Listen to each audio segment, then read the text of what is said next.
Figure 20-8A deals with sizing the overcurrent protection device in the primary side of a transformer where the voltage is rated over 1,000 volts, and we're going to use circuit breaker in this illustration.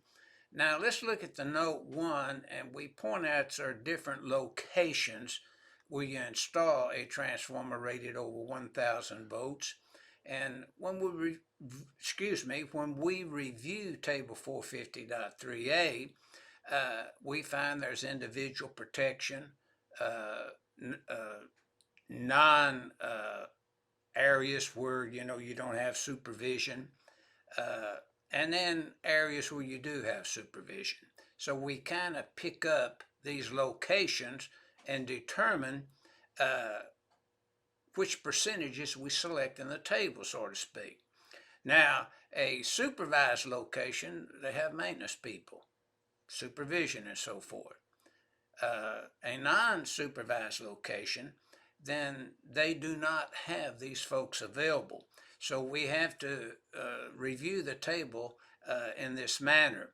Now, notice that we're dealing with a non-supervised location. We have metal conduit, and 300.37 will list these different raceways above ground.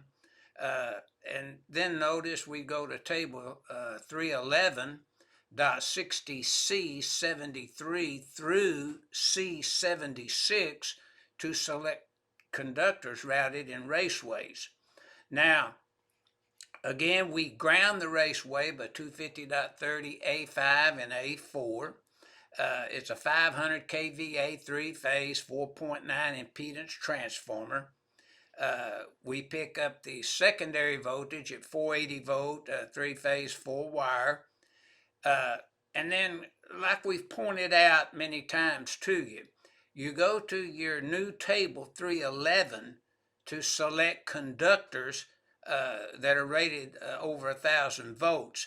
But the components, the enclosures, the switchgear, and things like that, you would go to Article 490 to select those. So 2 articles mainly are involved for that purpose. Now, with this information in mind, we can size the overcurrent device for the primary and the overcurrent device for the secondary.